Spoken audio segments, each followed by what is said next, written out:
Namaste Saraswate Deve Gauravani Pracharane Nirvishesha Shunyavadi Paschatya Deshatarane.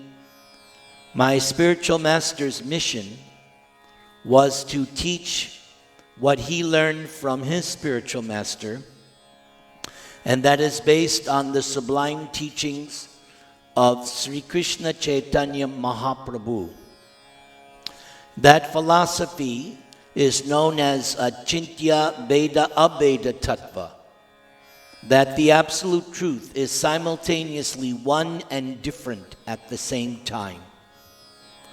And the message of the absolute truth is that the ultimate goal of life, beyond religion, dharma, beyond economic development, artha, beyond kama, sense gratification, and beyond moksha, even beyond liberation, there is a panchama purusha artha, the fifth goal of human life. Prema pumarto mahan, love of God. And God is a person.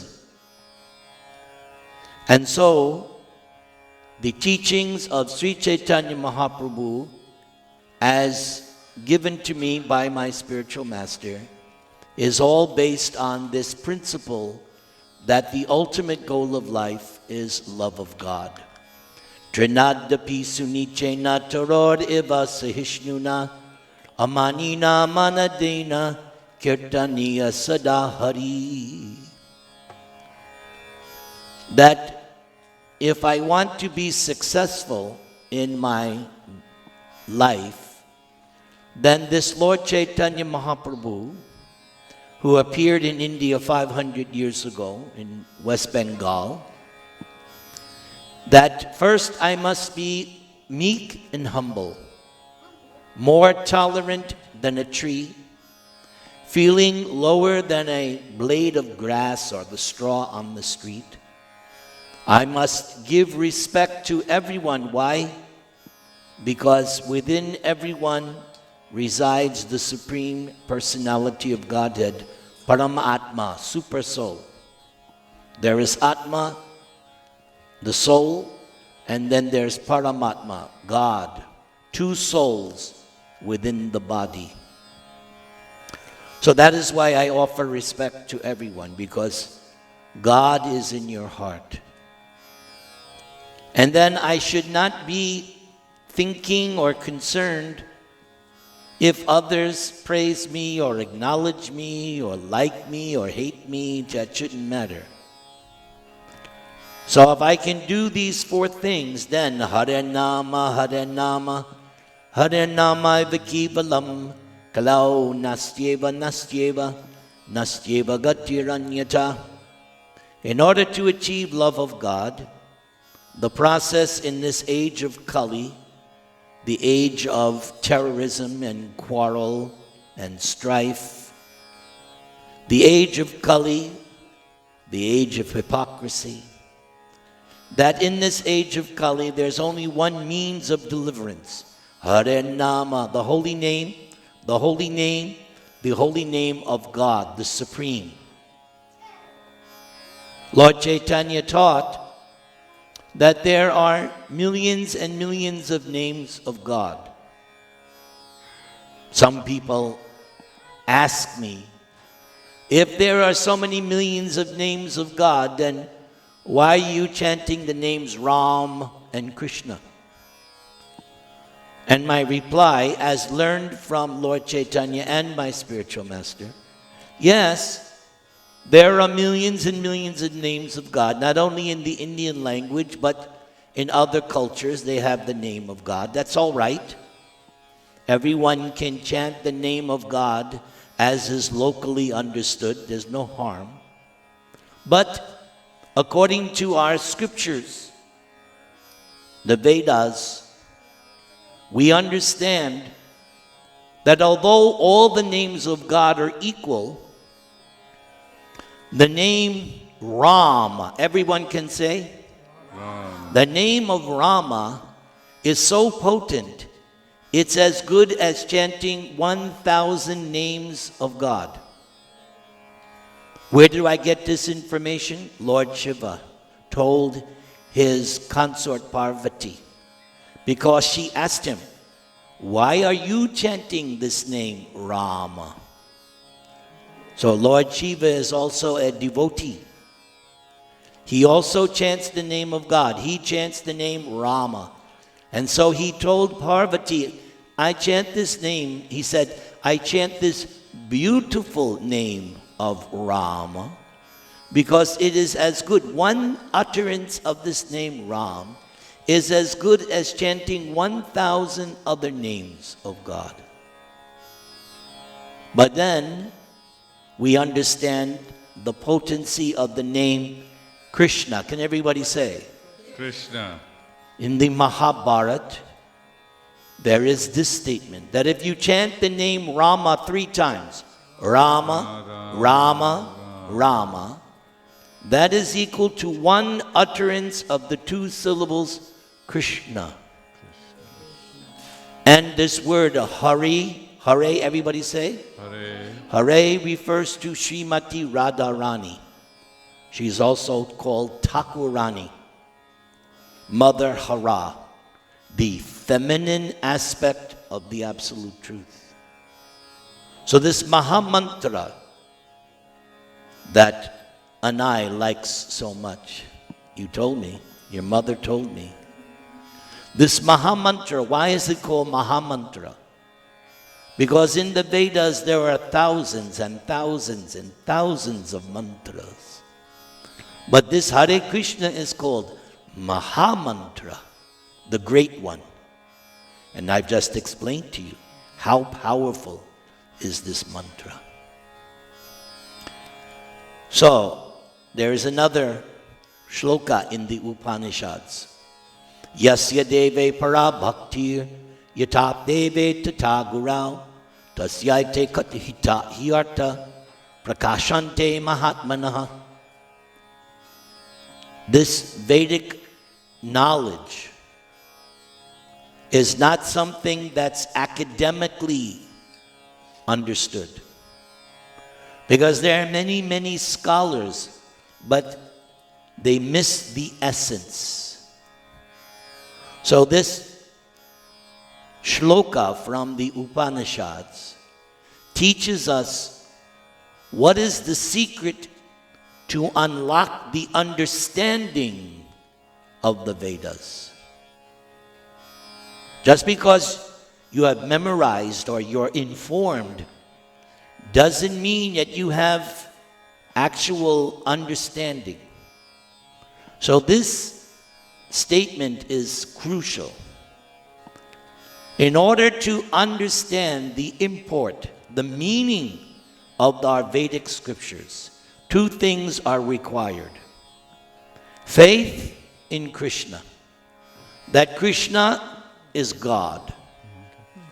And I have to have equal amount of faith in my guru, spiritual master, that he is the representative of God, not that he's God. The spiritual master is not God. He's representative of God. And if he is a bona fide spiritual master, then whatever he speaks, he's speaking on behalf of God. If I can have complete faith in these 2, then prakashante, the import, the meaning of the Vedic shlokas will be revealed. So that's not a question, a matter of I might be less intelligent or no. If you have unflinching faith in Krishna, that Krishna is God, unflinching faith that my guru is presenting the message of Krishna, then my understanding, my reading of the Vedic scriptures will be fruitful. Hare Krishna, Krishna Krishna, Hare Hare, Hare Rama, Rama Rama. This month, on the 20th, I will perform the annual Bhagavad-gītā yajna. In the ISKCON temple in Los Angeles, they always do the Bhagavad-gītā yajna.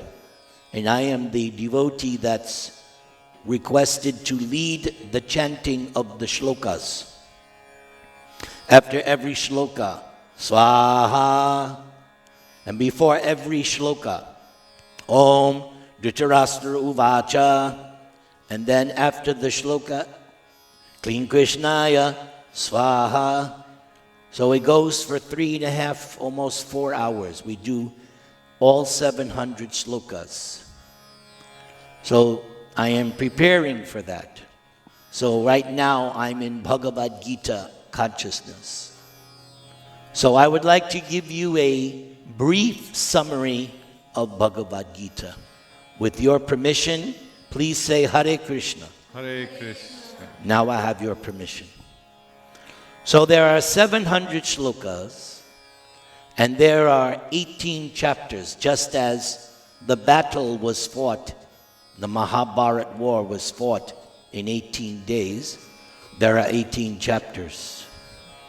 The first chapter, observing the armies on the battlefield of Kurukshetra. The scene is set. Sanjaya is sitting away from the battle. Sanjaya is the secretary for Dhritarashtra, father of the Kurus, the Kauravas. Dhritarashtra is blind. And so he's asking his secretary, what is happening on the battlefield? And Sanjaya, as we learn at the end of Bhagavad-gītā, because Sanjaya has a bona fide spiritual master, Vyasadeva, the father of Dhritarashtra, the father of Vidura. So, by the grace of Vyasadeva, Sanjaya is able, by his mystic vision, although he's away from the battlefield, he can see everything that's going on by mystic vision. And as the events are going on, Dhritarashtra is informing, Sanjaya is informing Dhritarashtra. So the Bhagavad-gītā opens with Dhritarashtra asking Sanjaya, so my sons have assembled and the Pandavas have assembled at this holy place of Kurukshetra. What is happening? So that first chapter sets the scene. Duryodhana is speaking to his captains and telling them that they must be ever vigilant and protect the great Bhishma. And then there is a description of the conch shells blown by the Pandavas. And it's clearly stated by Sanjaya that when the Kauravas blew their conch shells, there was no effect on the Pandavas. But when the Pandavas and Krishna blew their conch shell, it cracked the hearts of the Kauravas. This was an omen. And the victory for the Pandavas was guaranteed because of one single fact. Who was driving the chariot for Arjuna? Krishna. The ultimate factor. Duryodhana and Arjuna previously had gone to Dwaraka, and they wanted Krishna's assistance. And it just so happened that Duryodhana and Arjuna arrived at Krishna's palace at the same time. But Krishna was sleeping. So Duryodhana, he stood and sat next to Krishna's head. And Arjuna sat Krishna's feet. Why? Because Arjuna is devotee. Duryodhana is puffed up.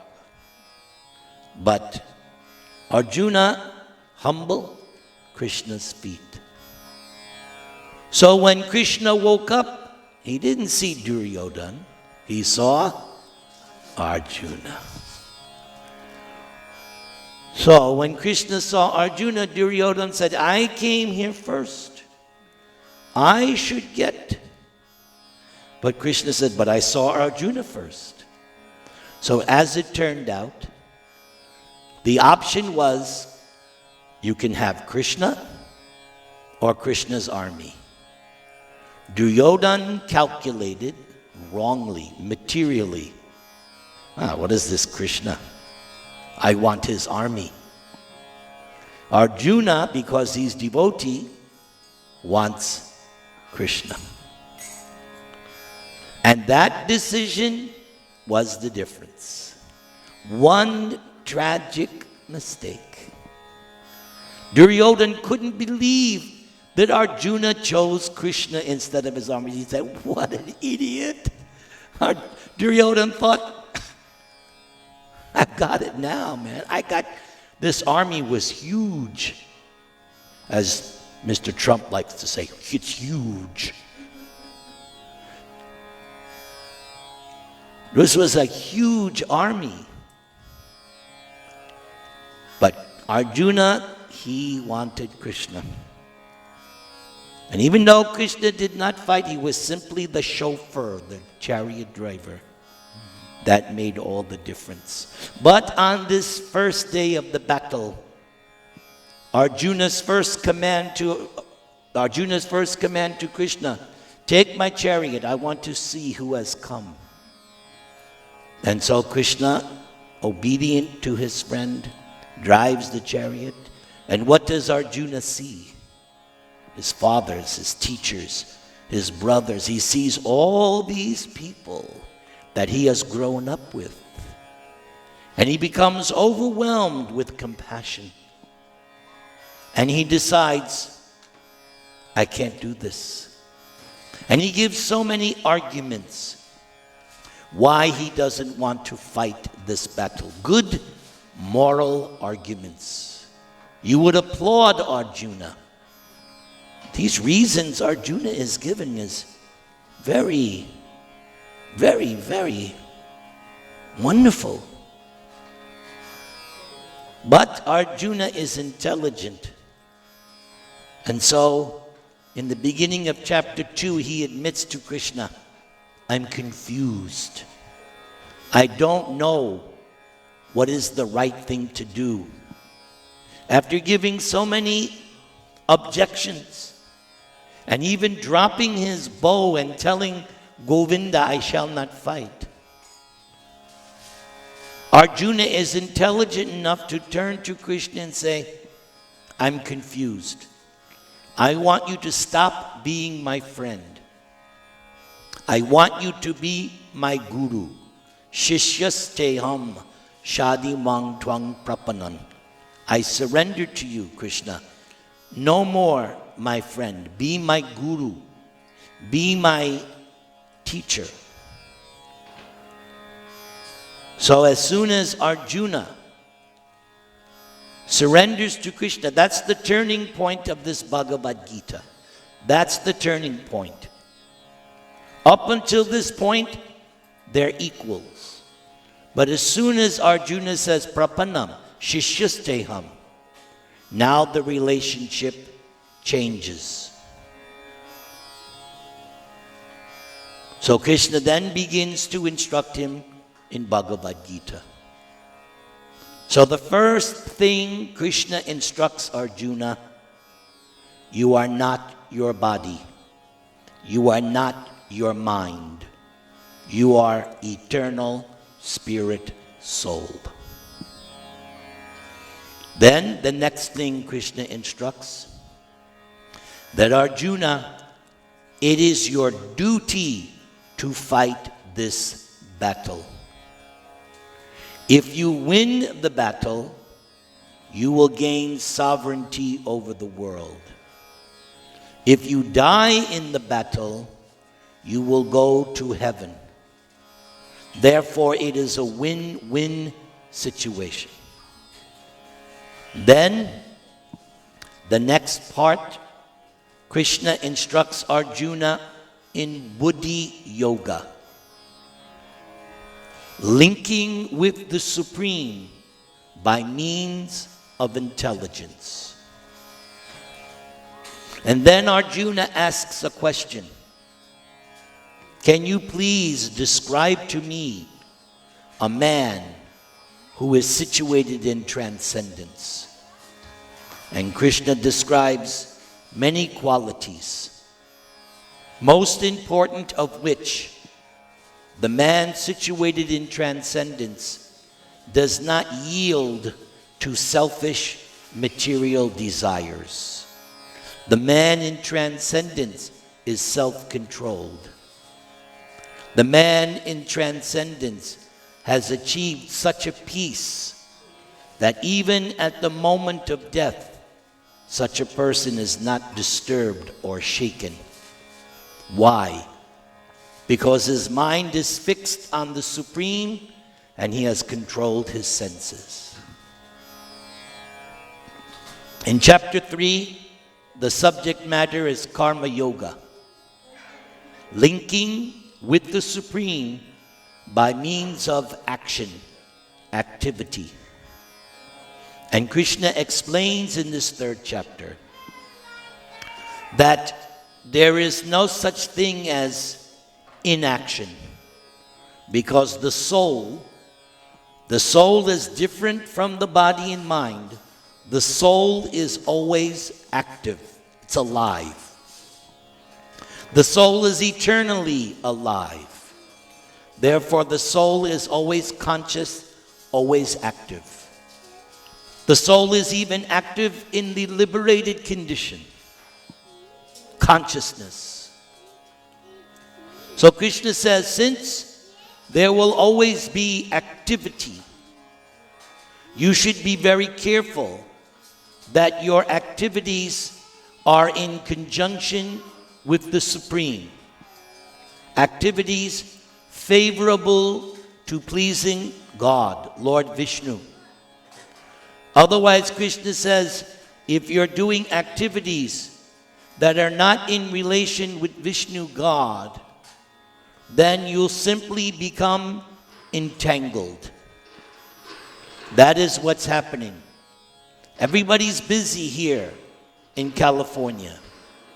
But some people, even though they're very busy, they're getting more and more entangled in their activities. And then other persons offering their activities to God, they are not becoming entangled. Then at the end of chapter 3, Arjuna asks the question, my dear Lord, tell me about this all-devouring sinful enemy.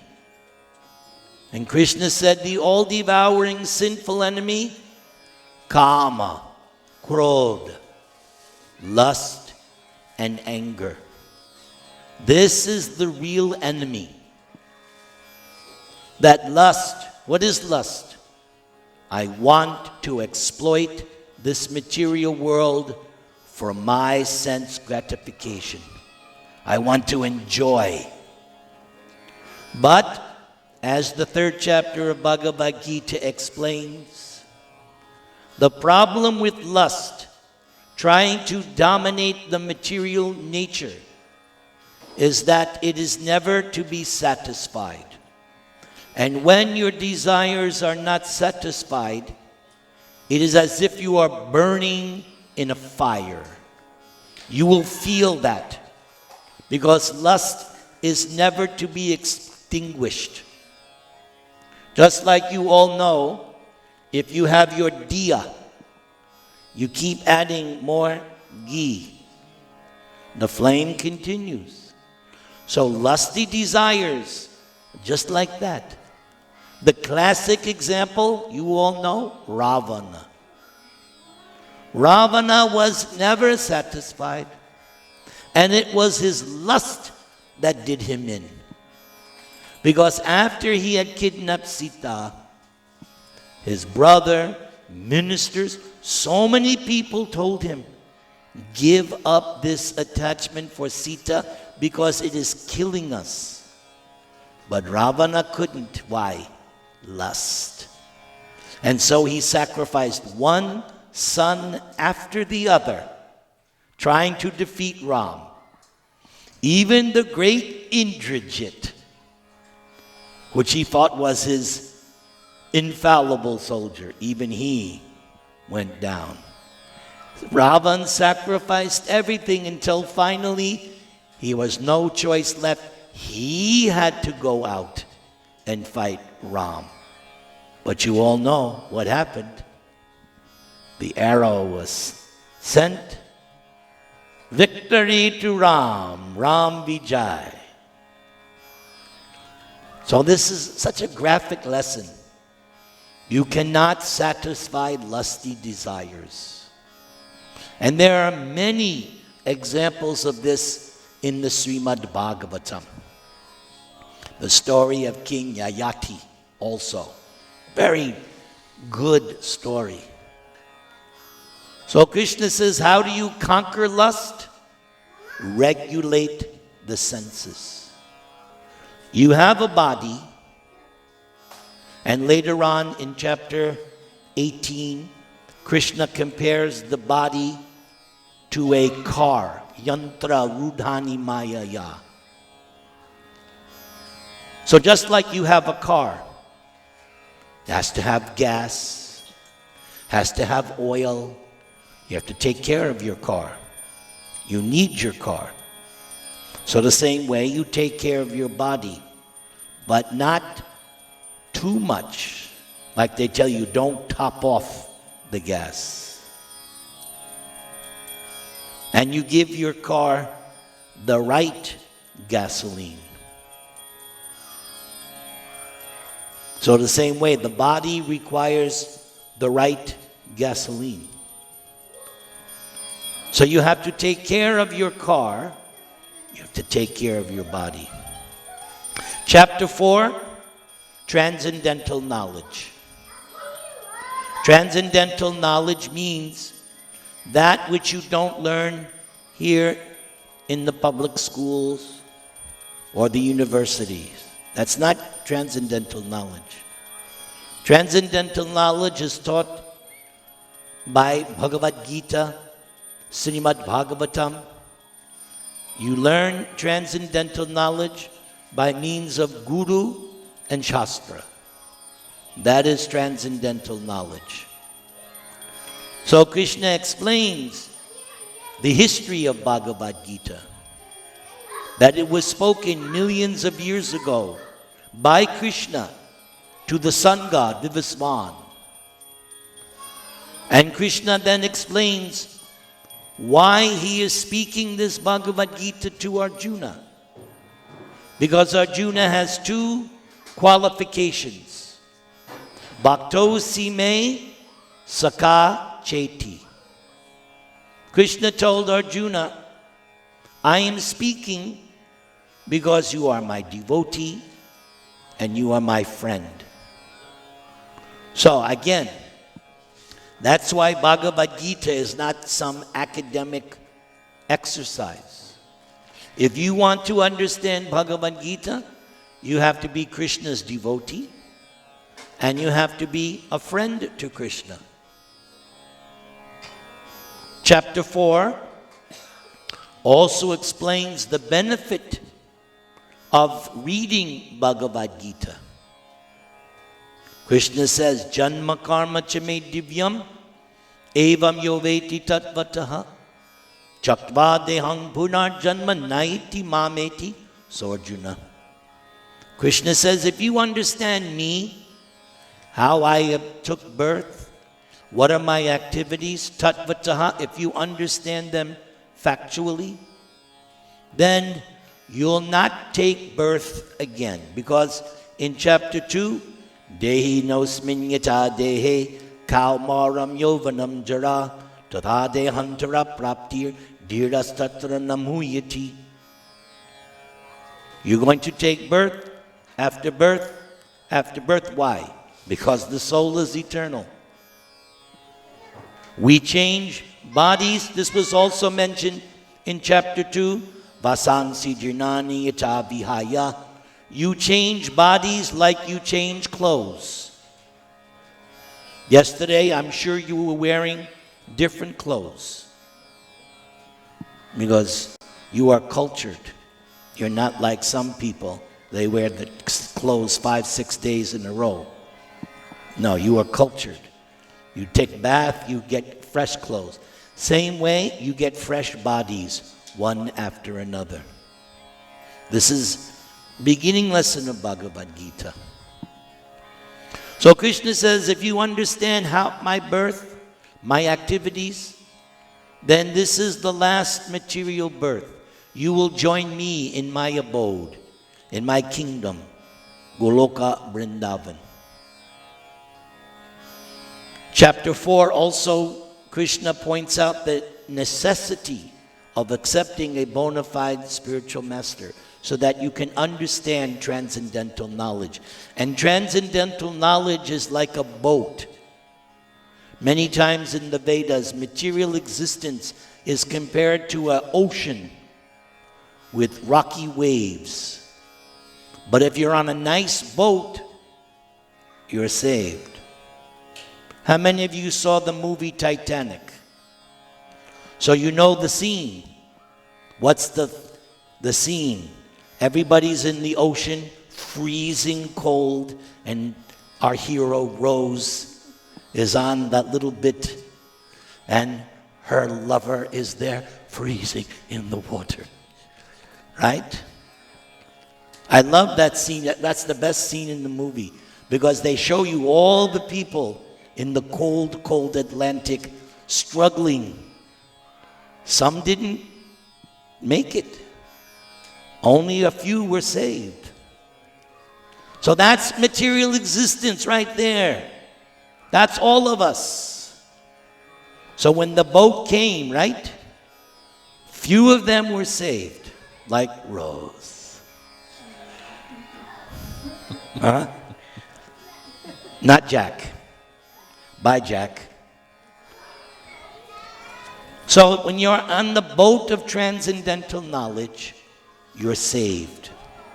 So that's why I read Bhagavad-gītā daily, because I want to be situated in the boat of transcendental knowledge. Chapter 5 mirrors chapter 3, but now it's a little different than chapter 3 because not only do we talk about karma, but more specifically, action in Krishna consciousness. And chapter 5 has as its final verse, very, very important verse. Bhoktaram yagya tapasam sarvaloka maheshwaram sukhridang sarvabhutanam gyatva mang shantam richati. My spiritual master calls this verse the peace formula, which right now is very, very instructive. Because the whole world right now is clamoring for peace. So here is the peace formula. You simply need to know 3 things and live by it. Then you can have peace. Number 1, to understand Krishna, God, He is the enjoyer, not me. God is the enjoyer. I am His servant. That's the first step. Number 2, everything in this creation is the property of God. That's number 2. Everything is God's property. And number 3, that God is everyone's best well-wishing friend. How is that? As I said at the beginning, God is in your heart. And He's waiting for you to accept Him, turn to Him, pray to Him, That's why every day, my wife and I, we chant, Hare Krishna, Krishna Krishna, Hare Hare, Hare Rama, Rama Rama, Hare Hare. Is this a sign? Okay, I'll finish chapter 6 and then we'll have the arti. Otherwise, I could go for another 8 hours. All right, I'll just finish chapter 6. Because Bhagavad-gītā is broken out into 3 divisions of 6 chapters. So chapter 6 ends the first division. Krishna explains the Ashtanga Yoga system, but very, very concise, summary, not detailed. More details are given by Krishna's avatar Kapila in 3rd canto. But in this 6th chapter, Krishna gives a quick synopsis. So the idea of yoga is to fix the mind on the Supreme, to fix the mind on God. Because again, God is in the heart. He's within. He's also without in the form of the deity. So either you meditate on the deity form or God within the heart, but the idea is to fix the mind on Krishna. Savaimana Krishna Padara Vindayo. That is the point of yoga practice. Fixing the mind, controlling the mind. Because the mind wants to go here and there, everywhere. Control it, bring it back, as that verse in chapter 6. Bring it back under the control of the self. Sense and mind control. That is what yoga is. Controlling senses, controlling the mind. Krishna also talks about the state of samadhi, where no matter what happens, one remains fixed on meditation. And then in chapter 6, Arjuna asks a very good question. What happens to someone who begins this yoga practice but deviates, gets taken away by worldly mindedness? It happens so much. Krishna says, whoever has done good is never overcome by evil.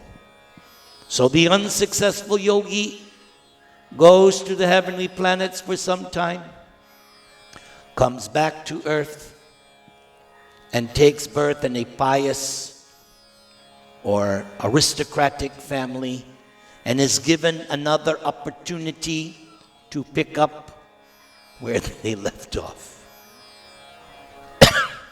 But then, the final verse of chapter 6 is another one of those most essential verses of Bhagavad-gītā. Yoginam api sarvesham madgitain antaratmana sraddhavan bhajate yomam sameyukta tamo mataha. Krishna says, in my opinion, yes, God is a person. That means he has an opinion. You're a person. I'm sure if I asked you a particular question, you would all have your particular opinion. Like, what do you think of Donald Trump? And I'm sure I would get so many different opinions. Right? Or if I said Hillary Clinton, you'd give me so many different opinions. Or if I said, what do you think of Mr. Modi? Right? Everybody has an opinion because you're a person. I don't ask, my bell here, what's your opinion? It's not a person. So God has an opinion. Krishna has an opinion. He says, in my opinion, who is the topmost yogi? The topmost yogi, Krishna says, Sraddhavan. He has complete faith in me. That's the first thing. Complete. Sraddhavan, possessing faith in me, Krishna says. Bhajate, he performs bhakti. He worships me with all of his heart, all of his soul, all of his mind, all of his senses. completely engaging everything in me. This is the topmost yogi. Therefore, anyone who is chanting this Hare Krishna Mahamantra, that person is topmost yogi. Hare Krishna, Krishna Krishna, Hare Hare, Hare Rama, Rama Rama. Thank you for allowing me to vituperate.